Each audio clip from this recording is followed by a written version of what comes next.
O que você pensaria se eu lhe dissesse que a Ferrari poderia ter corrido com um carro modificado, sem que nem mesmo seu próprio chefe de equipe soubesse, e que o protagonista dessa história é Lewis Hamilton? Hoje vamos revelar tudo o que se sabe sobre a descoberta misteriosa que enfureceu Fred Vasseur e que ameaça dividir a escuderia por dentro. Fred Vasseur, com anos de experiência em detectar problemas antes que se tornem públicos, decidiu que não iria esperar por nenhum relatório técnico. Ele caminhou diretamente para o SF-25 de Hamilton após a sessão, afastou os mecânicos e, com a precisão de quem sabe exatamente o que procurar, revisou a parte traseira do carro. O que ele encontrou não estava em nenhum plano aprovado nem discutido em reuniões de desenvolvimento. Era um ajuste aerodinâmico integrado tão sutil que, à primeira vista, poderia passar por um componente padrão. Essa descoberta foi o gatilho imediato. A peça não estava registrada no inventário oficial. E o mais grave, nenhum engenheiro havia informado sobre sua instalação. Vasseur, conhecido por seu caráter firme, exigiu explicações na hora, mas tudo o que recebeu foram evasivas e um silêncio que cheirava a encobrimento. Naquele mesmo dia, ele ordenou o início de uma investigação interna que se estendeu além do departamento de aerodinâmica, incluindo áreas de logística, controle de qualidade e gestão de componentes. Enquanto isso, no paddock, os rumores começaram a se espalhar como fogo. Alguns falavam de sabotagem interna, outros de uma tentativa clandestina de testar um desenvolvimento sem autorização oficial. Para Hamilton, a descoberta significava que ele estava competindo com um carro que não respondia como deveria e que sua luta na pista não era apenas contra a McLaren ou a Red Bull, mas contra algo muito mais próximo, sua própria equipe. Os testes privados em Mugello, originalmente programados como uma simples sessão de ajustes finos e coleta de dados, se transformaram em um exame clínico do verdadeiro estado do SF-25.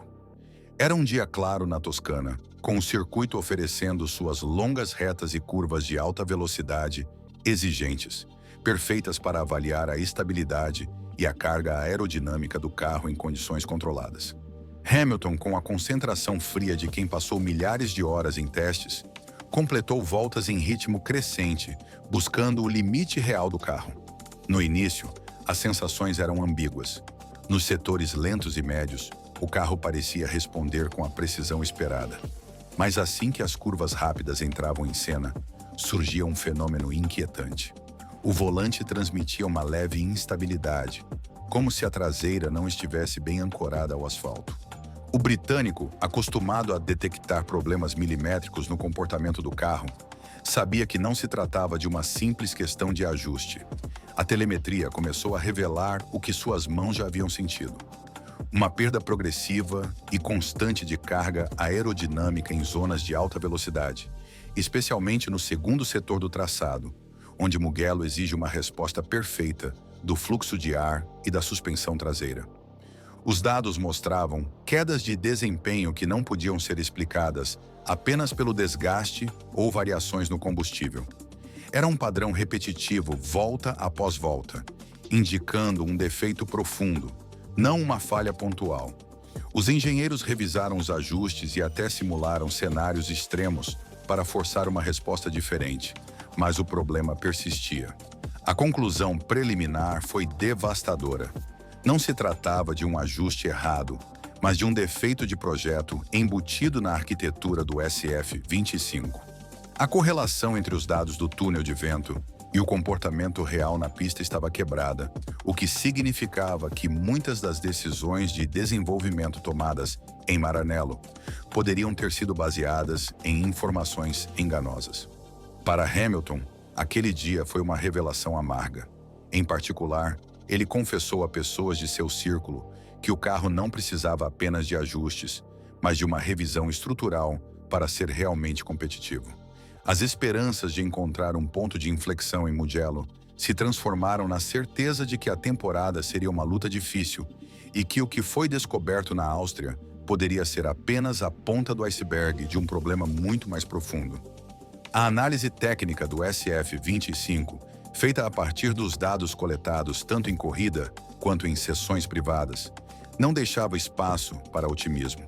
O que no início parecia uma soma de pequenos ajustes mal calibrados, revelou-se uma teia de deficiências estruturais e conceituais que comprometiam o desempenho geral do carro. O primeiro grande ponto crítico estava na suspensão traseira, projetada com a intenção de otimizar a transferência de carga aerodinâmica para o difusor, apresentava uma falta de rigidez que, em condições de alta velocidade e carga lateral, provocava microflexões não previstas. Essas deformações alteravam a altura do carro em relação ao asfalto, desestabilizando o fluxo de ar sob o fundo plano. O resultado era devastador: perda repentina de carga aerodinâmica nas curvas mais rápidas e dificuldade em manter a tração na saída. Em um campeonato onde décimos definem posições, esse defeito representava uma perda de tempo impossível de ignorar. A segunda grande ferida do SF-25 estava na correlação entre os dados do túnel de vento e o desempenho real na pista. As simulações CFD indicavam um comportamento ideal com valores de carga e resistência perfeitamente equilibrados. Mas no circuito, esses números desmoronavam. Isso indicava que a metodologia de validação na fábrica estava falhando, seja por erros na calibração do túnel ou por uma leitura incorreta dos modelos virtuais. O impacto dessa discrepância era duplo. Não só as peças eram desenvolvidas com base em dados errados, como qualquer melhoria posterior tinha de passar por um processo de verificação real, caro e moroso antes de ser considerada fiável. A isto, acrescentava-se um problema de gestão térmica no sistema de travões traseiros. O design dos dutos de resfriamento, pensado para otimizar a aerodinâmica externa, comprometia o fluxo de ar para os discos e pinças, causando picos de temperatura que alteravam a pressão interna dos pneus. Um aumento mínimo de 0,2 bar em plena corrida era suficiente para alterar o ponto de contato do pneu com o asfalto e degradar o ritmo volta após volta. Por último, o sistema de gestão hidráulica apresentava uma fraqueza persistente. Não era uma falha óbvia à primeira vista, mas em condições extremas, especialmente em mudanças rápidas de direção, manifestavam-se pequenos atrasos na resposta, obrigando o piloto a corrigir com antecedência. Isso não só esgotava fisicamente Hamilton e Leclerc, mas também dificultava as manobras mais agressivas na classificação, onde cada centímetro conta. O conjunto desses problemas pintou um quadro preocupante. Um carro com aspirações ao campeonato, mas projetado sobre uma base que não respondia às demandas reais da Fórmula 1 moderna. Um carro que, para competir contra a McLaren ou a Red Bull, teria que ser reinventado no meio da temporada. Um desafio tão técnico quanto político dentro da Maranello. A investigação interna ordenada por Fred Vasseur não buscava apenas identificar a origem da peça não autorizada no SF-25 de Hamilton, mas também revelar as dinâmicas de poder que há anos se movem nas sombras da Maranello. Dentro da Ferrari, a política interna é tão complexa quanto o design de um carro de Fórmula 1, e este incidente tornou-se o catalisador de tensões que vinham se acumulando há tempo. As primeiras entrevistas com engenheiros e responsáveis pela área revelaram um padrão preocupante: versões contraditórias, omissões intencionais e um clima de desconfiança que ia além do departamento técnico. Havia indícios de que certos grupos dentro da equipe agiam com agendas próprias, priorizando interesses pessoais ou políticos acima dos objetivos globais da equipe. Alguns veteranos apontavam para uma antiga fratura interna. A divisão entre os engenheiros mais conservadores, que defendiam seguir um caminho de desenvolvimento seguro e comprovado, e os setores mais radicais, dispostos a arriscar com inovações agressivas, mesmo que isso implicasse ignorar os canais formais de aprovação. Vasseur sabia que o caso era muito mais do que um problema mecânico. Se não fosse resolvido rapidamente, havia o risco de que a narrativa pública se concentrasse em uma Ferrari quebrada por dentro, incapaz de proteger seus pilotos e manter o controle de suas operações. Além disso, o calendário apertado da temporada deixava pouca margem para reconstruir a confiança. Cada grande prêmio era uma oportunidade para os rivais, McLaren, Red Bull e até mesmo a Mercedes, explorarem qualquer fraqueza visível. A polêmica do SF25 chega em um momento em que cada ponto no campeonato vale mais do que nunca. Com a McLaren consolidando seu domínio graças a um desenvolvimento aerodinâmico que continua evoluindo desde 2024 e a Red Bull recuperando terreno em circuitos de alta velocidade, a Ferrari não pode se dar ao luxo de perder nem um pouco de sua vantagem competitiva. O incidente com a peça não autorizada, somado aos defeitos estruturais detectados em Mugello, ameaça desviar recursos críticos para a resolução de conflitos internos, em vez de focá-los em melhorias de desempenho.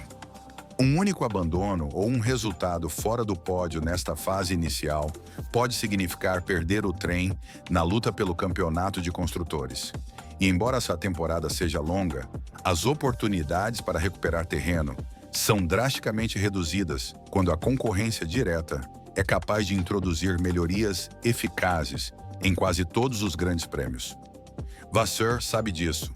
Se a Ferrari não apresentar uma solução tangível antes do Tour Europeu, o resto do ano se tornará um exercício de contenção mais do que de ataque.